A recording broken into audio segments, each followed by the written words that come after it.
میرا دل بدل دے، میرا دل بدل دے، میرا دل بدل دے۔ قال النبی صلی اللہ علیہ وسلم: من صام رمضان ایمانا واحتسابا غفر له ما تقدم من ذنبه ومن قام رمضان ایمانا واحتسابا غفر له ما تقدم من ذنبه۔ حضرت ابو ہریرہ رضی اللہ تعالیٰ عنہ سے روایت ہے، حضور نبی کریم سرور دو عالم صلی اللہ علیہ وسلم نے ارشاد فرمایا: جو شخص رمضان کے روزے رکھے ایمان کی حالت میں اور اخلاص کے ساتھ، اللہ کی رضا کے لیے وہ روزے رکھے، تو اللہ تعالیٰ اس کی برکت سے اس کے پچھلے گناہوں کو معاف فرما دیتے ہیں۔ اور جو شخص رمضان کی راتوں میں قیام کرے ایمان کی حالت میں اور اخلاص کے ساتھ اللہ کی رضا کے لیے، اللہ تعالیٰ اس کے پچھلے گناہوں کو معاف فرما دیتے ہیں۔ یہ صحیح بخاری اور صحیح مسلم کی حدیث ہے، متفق علیہ حدیث ہے۔ اس حدیث سے ایک تو ہمیں رمضان کے روزے کی اور رمضان میں پڑھی جانے والی تراویح کی اہمیت کا پتہ چلتا ہے کہ رمضان کے روزے انسان کی مغفرت کا باعث بنتے ہیں اور تراویح انسان کے لیے مغفرت کا باعث بنتے ہیں۔ یہ عشرہ جو دوسرا عشرہ ہے، اس کو حدیث شریف میں مغفرت کا عشرہ قرار دیا ہے کہ اس میں اللہ تعالیٰ لوگوں کو معاف کرتے ہیں، بخشتے ہیں، ان کے گناہوں کو معاف کرتے ہیں۔ اب جس طرح میں نے پہلے عشرے کے بارے میں کچھ اسباب بتائے تھے کہ رحمت کا عشرہ ہے تو رحمت حاصل کرنے کے کچھ اسباب ہیں، یہ مغفرت کا عشرہ ہے، تو اس میں اگر ہم یہ چاہتے ہیں کہ اس عشرے میں ہمیں کچھ حصہ ملے اور ہم بھی ان لوگوں میں شامل ہو جائیں جن کو اللہ تعالیٰ اس عشرے میں معاف کر دیتے ہیں، ان کی بخشش کر دیتے ہیں، تو ہمیں بھی یہ اسباب اختیار کرنے پڑیں گے۔ ان میں سے سب سے پہلے دو سبب تو خود اس حدیث میں ذکر ہوئے ہیں۔ پہلا سبب رمضان کے روزوں کا اہتمام ہو، پابندی ہو، اور پابندی کا مطلب اور اہتمام کا مطلب میں تفصیل سے عرض کر چکا ہوں کہ اپنی زبان کو بھی قابو میں رکھیں، اپنے اعمال، کردار، ہر چیز کو قابو میں رکھ کر روزہ رکھیں۔ دوسرے نمبر پر تراویح کا اہتمام، تراویح پابندی سے پڑھیں، اور رمضان کی راتوں میں سحری کے لیے اٹھتے ہیں تو یہ کوشش کرنی چاہیے کہ 2 رکعت 4 رکعت جتنی تہجد کی نماز پڑھی جا سکے وہ پڑھی جائے۔ یہ دو تو خود اس حدیث میں آپ علیہ الصلاۃ والسلام نے ذکر فرما دی ہے۔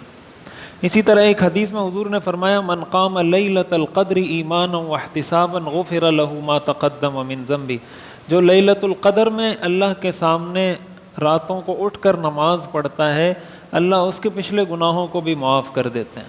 تو یہ تیسرا سبب ہے مغفرت کا کہ لیلۃ القدر جو رمضان کے آخری عشرے کی طاق راتوں میں ہے، کوئی بھی رات ہو سکتی ہے، اس میں ہم عبادات کا اہتمام کریں۔ یہ تو 3 اسباب اس حدیث میں بیان ہوئے ہیں۔ اس کے علاوہ بھی کچھ اسباب ایسے ہیں جو مغفرت حاصل کرنے کے لیے ضروری ہیں، جس کو اللہ نے قرآن کریم میں بیان فرمایا۔ ان میں سے سب سے پہلا سبب توحید ہے۔ قرآن کریم میں آتا ہے: ان اللہ لا یغفر ان یشرک بہ ویغفر ما دون ذلک لمن یشاء، کہ اللہ تعالیٰ شرک کو معاف نہیں کرے گا۔ بڑا صریح اور واضح شریعت کی یہ سٹیٹمنٹ ہے، یہ بیان ہے، یہ اعلان ہے کہ شرک کو اللہ معاف نہیں کرے گا۔ وَيَغْفِرُ مَا دُونَ ذَلِكَ، اور جو شرک کے علاوہ گناہ ہیں اس کو اللہ معاف کرے گا، لِمَن یشاء، جس کے لیے چاہے معاف کرے، جس کے لیے چاہے معاف نہ کرے، یہ اللہ کی مرضی۔ شرک اللہ کسی کے لیے معاف نہیں کرے گا۔ اس میں بالکل شریعت نے کوئی لچک نہیں رکھی عقیدے کے بارے میں۔ سب سے پہلی مغفرت حاصل کرنے کی شرط کہ اس کا اللہ پر عقیدہ مضبوط ہو، اللہ کے ساتھ کسی کو شریک نہ کرتا ہو، اللہ کے علاوہ کسی سے مانگتا نہ ہو، اللہ کے علاوہ کسی کے سامنے جھکتا نہ ہو، کسی کے سامنے سجدہ نہ کرتا ہو، کسی سے اولاد، رزق، مال مانگتا نہ ہو، اس لیے کہ یہ سب اللہ کی صفت ہے، مانگنا صرف اللہ سے ہے۔ اللہ کے علاوہ کوئی دنیا میں ایسا نہیں جس سے مانگا جائے، اور اگر مانگا جا رہا ہے تو وہ مشرک ہے، اور مشرک کی مغفرت نہیں ہوتی۔ حضرت ابراہیم علیہ السلام کے جو والد تھے آزر، جس کا قرآن میں تذکرہ ہے، جب ان کا انتقال ہوا تو حضرت ابراہیم علیہ السلام نے ان کے لیے دعا کی کہ یا اللہ میرے والد کی مغفرت فرما. قرآن کریم میں آتا ہے اللہ تعالیٰ نے باقاعدہ حضرت ابراہیم کو منع فرمایا, وما كان استغفار ابراہیم لأبیہ الا عن موعدة وعدها إياه فلما تبين له انه عدو للہ تبرأ منه. انہوں نے اپنے والد کے لیے دعا کی, ان کو پتہ نہیں تھا کہ مشرک کے لیے دعا نہیں کر سکتے. جب اللہ نے بتایا تبرأ من, حضرت ابراہیم نے فرمایا میں بری ہوں, میں بری ہوں, میں اپنے والد کے لیے آئندہ دعا نہیں کروں گا. مشرک کے لیے دعا کرنا بھی جائز نہیں ہے. جو مشرک کے لیے مغفرت کی دعا کرتا ہے وہ بھی گناہگار ہوتا ہے. تو ایک تو یہ بڑی اہم چیز ہے, اس میں شریعت کوئی کمپرومائز نہیں کرتی. مغفرت اسی کی ہوگی جو مسلمان ہوگا, جس کا اللہ پر عقیدہ ہوگا, عقیدہ توحید اس کا مضبوط ہوگا. یہ اس کو قرآن کریم نے بیان کیا. دوسری اہم چیز مغفرت کے لیے جس کو قرآن نے ذکر کیا ہے وہ استغفار ہے. اور یہ میں نے پہلے بھی ذکر کیا تھا, اللہ کی رحمت حاصل کرنے کا بھی سبب استغفار ہے. لولا تستغفرون اللہ لعلکم ترحمون. اللہ فرماتے ہیں اگر استغفار کرو گے میں تم پر رحم کروں گا. اور استغفار کے بارے میں مغفرت کا بھی وعدہ ہے کہ جو شخص استغفار کرے, استغفار کا مطلب ہوتا ہے اللہ سے اپنے گناہوں کی معافی مانگنا کہ یا اللہ میں گناہگار ہوں, میرے گناہوں کو معاف فرما. اس کو کہتے ہیں استغفار. یہ جو ہم پڑھتے ہیں نا استغفر اللہ, اس کا یہی مطلب ہے کہ یا اللہ میں اپنے گناہوں کی آپ سے معافی مانگتا ہوں. قرآن کریم میں آتا ہے وَإِنِّي لَغَفَّارٌ لِمَن تَابَ وَآمَنَ وَعَمِلَ صَالِحًا ثُمَّ اهْتَدَى. اللہ فرماتے ہیں میں بخشتا ہوں, میں مغفرت کرتا ہوں. کس کی؟ لمن تاب, جو توبہ کرتا ہے. اس کا مطلب مغفرت اس کی ہوگی جو توبہ کرے گا. تو توبہ کرنا کوئی مشکل کام تو نہیں ہے. حدیث شریف میں آتا ہے حضور علیہ الصلاۃ والسلام نے فرمایا انی لاستغفر اللہ فی اليوم 70 مرہ, میں دن میں 70 مرتبہ اللہ سے استغفار کرتا ہوں. حضور علیہ الصلاۃ والسلام تو معصوم تھے, معصوم ہونے کے باوجود حضور 70 مرتبہ استغفار کرتے ہیں, تو ہمیں کتنا استغفار کرنا چاہیے. اسی طرح قرآن کریم میں آتا ہے واستغفر اللہ, اللہ سے مغفرت طلب کرو, استغفار کرو. ان اللہ غفور الرحیم, جو استغفار کرتا ہے اللہ اس کو معاف کرتا ہے. تو اس کا مطلب اللہ کی رحمت بھی استغفار کے بغیر نہیں مل سکتی, اللہ کی مغفرت بھی استغفار کے بغیر نہیں مل سکتی. اور ظاہر ہے جب مغفرت نہیں ہوگی تو جہنم سے نجات استغفار کے بغیر کیسے ملے گی. اس کا مطلب یہ رمضان کا تو اس کو خاص وظیفہ بنانا چاہیے. استغفر اللہ ربی من کل ذنب واتوب الیہ. یہ کوئی پورا پڑھ سکتا ہے تو پورا پڑھے, استغفر اللہ صرف پڑھ سکتا ہے تو استغفر اللہ پڑھے. یہ بھی نہیں پڑھ سکتا اللہ سے اپنی زبان میں تو معافی مانگ سکتا ہے نا. ہر نماز کے بعد ہاتھ اٹھا کر اللہ کو کہے یا اللہ میرے گناہوں کو معاف کر دے. ہم تو جب دعا بھی کرتے ہیں تو ایک رسمی دعا کرتے ہیں, ہاتھ اٹھائے آنکھیں بند, پتہ کچھ ہے نہیں. 1 منٹ بعد امام صاحب بھی کہتا ہے برحمتک یا ارحم الراحمین, ہم بھی کہتے ہیں. یہ دعا تھوڑی ہوتی, یہ تو دعا کا مذاق ہے. ایسے تو دعا نہیں ہوتی. حدیث شریف میں آتا ہے ان اللہ لا يقبل الدعاء من قلب لاہ غافل, اللہ کسی غافل دل سے توبہ اور دعا کو قبول نہیں کرتے. دعا کا مطلب تو مانگنا ہوتا ہے, ایسے مانگا جاتا ہے جیسے ہم اللہ سے مانگتے ہیں. یہ تو بس ویسے ہی ہاتھ اٹھائی رسم ہے دعا کی, یہ تو دعا نہیں ہے. جب دعا مانگی جائے دعا کے آداب کی رعایت کرتے ہوئے مانگی جائے تو دعا مانگیں گے اللہ تعالیٰ قبول کرے گا. مغفرت کا ایک تیسرا سبب جس کو حدیث میں بیان کیا ہے, حدیث قدسی ہے انک ما دعوتنی ورجوتنی غفرت لک ولا ابالی. اللہ سے امید رکھنا, اللہ سے مغفرت کی امید رکھنا, یہ خود مغفرت کا سبب ہے. یعنی اللہ سے مایوس نہیں ہونا. قل یا عبادی الذین اسرفوا علی انفسہم لا تقنطوا من رحمت اللہ ان اللہ یغفر الذنوب جمیعا.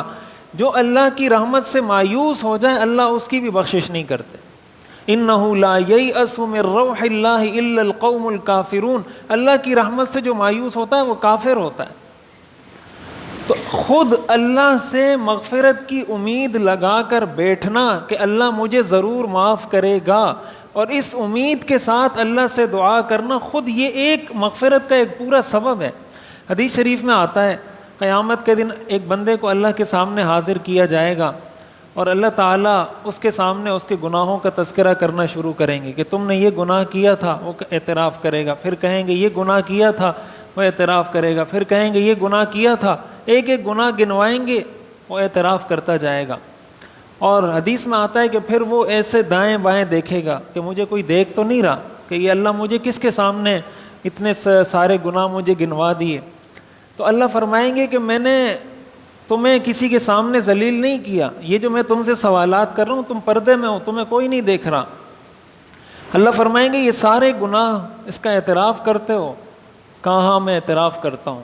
اللہ تعالیٰ فرماتے ہیں تمہارے ایک عمل کی وجہ سے میں تمہارے ان سارے گناہوں کو معاف کرتا ہوں اور تمہیں جنت میں داخل کرتا ہوں۔ وہ انسان کہے گا یا اللہ میرا ایسا کون سا عمل؟ اللہ فرمائیں گے تیرا ایک عمل جس کی وجہ سے تیری مغفرت ہوئی وہ یہ کہ تو دنیا میں جب گناہ کرتا تھا تو تجھے یہ امید ہوتی تھی کہ اللہ مجھے ضرور معاف کر دے گا، اس امید کی وجہ سے میں نے تیرے سارے گناہوں کو معاف کر دیا۔ تو اللہ سے امید بھی رکھنی چاہیے، نا امیدی مایوسی اس کی اسلام میں بالکل اجازت نہیں۔ مغفرت حاصل کرنے کا ایک اور اہم سبب جس کو قرآن نے بیان فرمایا ہے وَسَارِعُوا إِلَىٰ مَغْفِرَةٍ مِّن رَبِّكُمْ وَجَنَّةٍ عَرْضُهَا السَّمَاوَاتُ وَالْأَرْضُ أُعِدَّتْ لِلْمُتَّقِينَ۔ اللہ فرماتے ہیں میری مغفرت کن لوگوں کے لیے ہے؟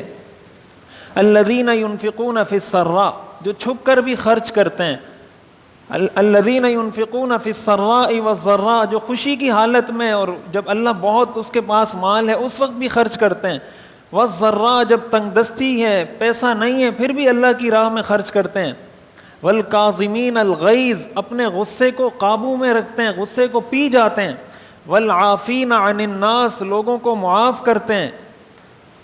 ایسے لوگوں کے بارے میں اللہ فرماتے ہیں والذین اذا فعلوا فاحشۃ او ظلموا انفسهم، جب ان سے کوئی گناہ ہو جاتا ہے ذکروا اللہ فاستغفروا لذنوبہم، تو اللہ کے سامنے ہاتھ اٹھا کر استغفار کرتے ہیں۔ اللہ فرماتے ہیں ایسے لوگوں کو میں معاف کر دیتا ہوں۔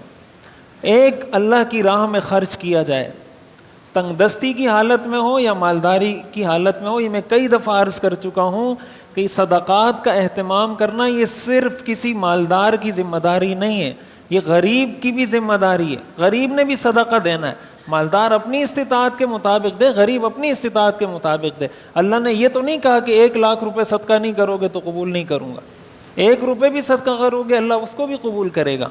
ایک یہ، دوسرے نمبر پر اپنے غصے کو قابو میں رکھنا۔ رمضان کے مہینے میں تو ہم سب کا غصہ بے قابو ہو جاتا ہے، اور رمضان کے علاوہ جو قابو میں ہوتا ہے وہ بھی بے قابو ہو جاتا ہے رمضان میں۔ اور یہ میں نے ذکر کیا تھا کہ اللہ کی رحمت بھی ان لوگوں پر ہوتی ہے جو مخلوق پر رحم کرتے ہیں۔ ارحموا من فی الارض یرحمکم من فی السماء، زمین والوں پر رحم کرو آسمان والا تم پہ رحم کرے گا۔ زمین والوں پہ رحم کرنے کا یہی مطلب ہے کہ جب زمین والے پہ غصہ آئے تو اس کو معاف کر دو، غصے کو پی جاؤ۔ جب غصے کو پی جاؤ گے اس کا مطلب آپ نے اس پہ رحم کیا، اللہ آپ پر رحم بھی کرے گا، آپ کے گناہوں کو بھی معاف کرے گا۔ یہ بھی اللہ کی مغفرت حاصل کرنے کا سبب ہے۔ میں یہ صرف گنوا رہا ہوں، میں کوئی تفصیل میں نہیں جا رہا۔ مقصد یہ ہے کہ یہ جو عشرہ گزر رہا ہے، دیکھیں یہ عشرہ مغفرت ہے۔ مغفرت کا عشرہ ہونے کا مطلب یہ کہ اللہ نے مغفرت کے دروازے کھول دیے ہیں۔ اب جس کی مرضی میں آئے اللہ کے در سے مغفرت حاصل کر لے۔ اللہ نے دروازے کھول دیے ہیں، اور اللہ کی مغفرت حاصل کیسے ہوگی؟ ان اسباب کے ذریعے حاصل ہوگی کہ ہم ان اسباب پہ توجہ دیں کہ ان میں سے ہر سبب کو ہم کسی نہ کسی درجے میں حاصل کریں۔ اسی طرح قرآن کریم میں آتا ہے قل ان کنتم تحبون اللہ فاتبعونی یحببکم اللہ ویغفر لکم ذنوبکم، اگر تم اللہ سے محبت کرتے ہو، حضور کو فرمایا ان سے کہو فاتبعونی، میری اتباع کرو۔ مغفرت اس وقت ملے گی جب حضور علیہ الصلاۃ والسلام کی اطاعت ہم کریں گے، اتباع کریں گے۔ اللہ کی رحمت کے بارے میں بھی یہی فرمایا وَأَطِيعُوا الرَّسُولَ لَعَلَّكُمْ تُرْحَمُونَ، رسول کی اطاعت کرو اگر رحم چاہتے ہو۔ اور مغفرت کے بارے میں بھی فرمایا فَاتَّبِعُونِي، اگر مغفرت چاہتے ہو تو رسول کی اطاعت کرو۔ اپنی زندگی، اپنا کاروبار، اپنی گھریلو زندگی، باہر کی زندگی، اخلاق، کردار، ساری چیزوں کو، عبادات کو اگر حضور کے طریقے کے مطابق بنائیں گے تب جا کر وہ عمل ہمارے لیے مغفرت کا سبب بنے گا۔ اگر کوئی ہم کام کر رہے ہیں، نیکی کی نیت سے کر رہے ہیں، بڑی اچھی نیت سے کر رہے ہیں، لیکن طریقہ حضور کا نہیں ہے، وہ اللہ کی بارگاہ میں قبول نہیں ہے۔ اگر کوئی شخص محبت میں آ کے فجر کی نماز 2 کے بجائے 4 رکعت پڑھے تو کیا اس کی نماز اللہ کی بارگاہ میں قبول ہوگی؟ نہیں ہوگی۔ اگرچہ وہ کہے میں نے تو 2 کے بجائے 4 پڑھی ہے، میں نے تو 4 مرتبہ سورہ فاتحہ پڑھی ہے، مزید تلاوت کی ہے، مزید تسبیح پڑھی ہے، تو میری تو مغفرت زیادہ ہونی چاہیے۔ اللہ فرماتے ہیں ایسی نماز کو میں قبول نہیں کرتا۔ کیوں؟ اس لیے کہ رسول اللہ صلی اللہ علیہ وسلم کی اتباع اس میں شامل نہیں ہے۔ تو اپنی زندگی میں، اور یہ میں عبادات کی بات نہیں کر رہا، اپنی زندگی کے ہر عمل میں دیکھیں، سیرت کو پڑھیں، سیرت کو سمجھیں کہ آپ کا کاروبار کیسا تھا، اخلاق، ساری چیزوں کو سیرت کے مطابق کریں گے، اتنی اللہ تعالیٰ کی ہم پر مغفرت ہوگی۔